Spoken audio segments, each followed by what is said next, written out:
You know him as the guy who hacked Yahoo, AOL, Time Warner, MCI, WorldCom, Microsoft, and very famously the New York Times. And that's just a few of his hacks. Today he's going to talk about hacking for fun and not necessarily profit, but certainly notoriety. Adrian Lamo, one of the most celebrated hackers in the world today. Welcome to the Screensavers. It's good to have you on. Thank you for having me. How come you don't have some like deep dark hacker name, like super cyber freaker guy? Just one of those things that never really occurred to me back in the day I toyed with the idea of using one. But I figured if I'm me, I might as well go on as me. We call you the homeless hacker because you don't have a residence that you live in all the time. You move around from friend's house to house. Is that how you do it? Or? I sort of have a long-term tendency to move around. I've been a little bit more stable lately, but I wouldn't say I'm slowing down. Are you on the run, or is it just you just don't want to stay in the same?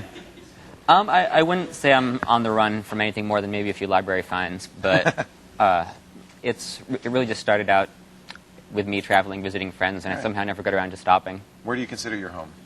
I've always had an attachment to San Francisco. Good. Well, we're glad to have you here.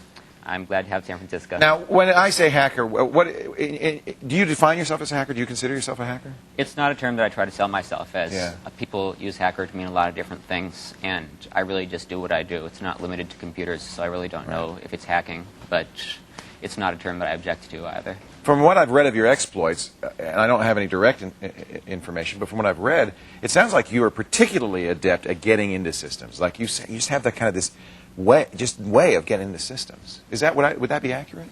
I wouldn't say that I'm a technological whiz of any sort, but I have lots of leaps of intuition when it comes to seeing things that speak to me, that leap out at me, that I really need to follow up on.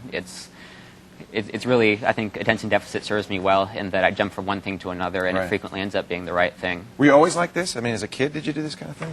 Or? As a kid, in like the 5th grade, I would sift through teachers' garbage cans to see when the fire drills were coming up and when pop quizzes were, that sort of thing. So I've always done the same sort of thing, just in different environments, and I'd like to think that I'd do the same thing even if I didn't have computers, because I think it scales beyond computers. Well, not all your hacks are at the keyboard. In fact, you went back to garbage cans for your most recent hack on Singular, right? The wireless company. That is correct. So accidentally on purpose. What happened? Well, I was at a pet zone in Sacramento, and they were in the process of closing, and they weren't terribly nice about it, so we decided, well, might as well check out their dumpsters. See what you can find. As long as we had to leave, why not? And they were next door to a Singular field shop type thing, which I didn't know about. And I opened up the first dumpster that I saw, and the very first thing that I saw lying at the top was customer information. Oh, no. And, well, this isn't good. The page had everything. I think you would really need to identify yourself as their account. It didn't have, like, the last 4 of their social or anything like that. But it had the ASN, the numeric identifier of their cell phone, as well as all of their name and address info. And more importantly, it had a URL, which, when I researched further, turned out to allow me access to 2.5 million Singular customer information records. Now, you went to Wired Magazine. Did you go to Singular before you went to Wired Magazine? I went to Singular by way of Wired, because I tend to find that companies just respond a whole lot better when it's a media entity and not a consumer that's calling them. What are you going to do? Call up, say, hey, I'm Adrian Lamo, and I just found this stuff, and they're not going to know what to do with you. Yeah, it's really, call centers and customer service are there to insulate companies from people who call up and actually want to talk to someone who matters. The people that matter don't want to talk to customers largely. Right. What was Singular's reaction when Wired printed this story? Singular's reaction on the record was it was mature of them as companies go, in that they admitted responsibility, they admitted they had fouled up, and they said, yep, sure shouldn't have done that, we'll try to do it better next time. But I was made to understand that some of the first people that were contacted were extremely, extremely unhappy about what had happened, but that's a normal reaction. A company's going to say, yeah.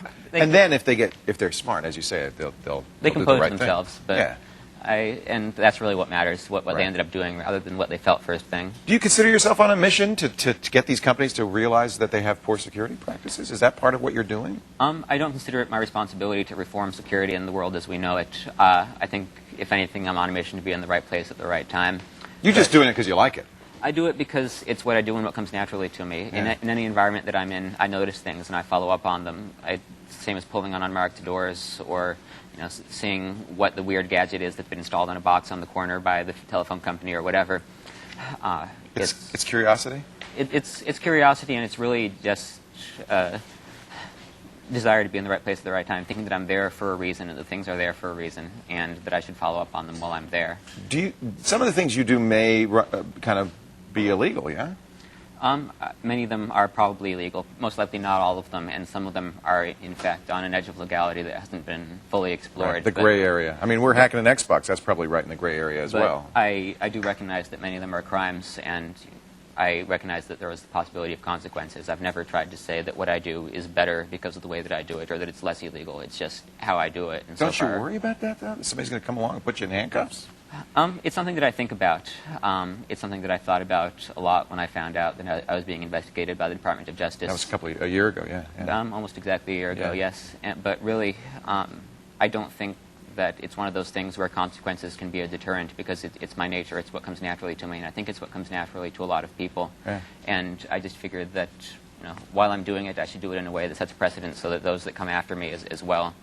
Actually, that sounds a little bit too grandiose, those that come after me. But anyone who ends up doing something similar to what I do might be in a situation where they can contact a company and the company can say, this sort of thing's happened before, and maybe we don't have to put him in jail and things will be okay anyways.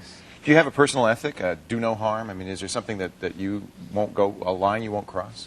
There's no, Adrian Lamo code of ethics that I consider myself to be totally guided by. I just try to do things the way I would like them done to me.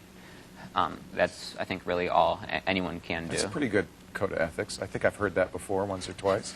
A few times. So when you hack, are you careful not to damage people, not to... I've never knowingly done damage to a system, and there are lines that I have in my head that I don't cross. Like at MCI, there were some things that were okay, but I didn't want to say mess with their long-distance systems just because people depend on that, and I know that I don't know enough about the way those things work to be sure that I wouldn't do any damage poking around them. But ultimately, what you're doing because you enjoy it.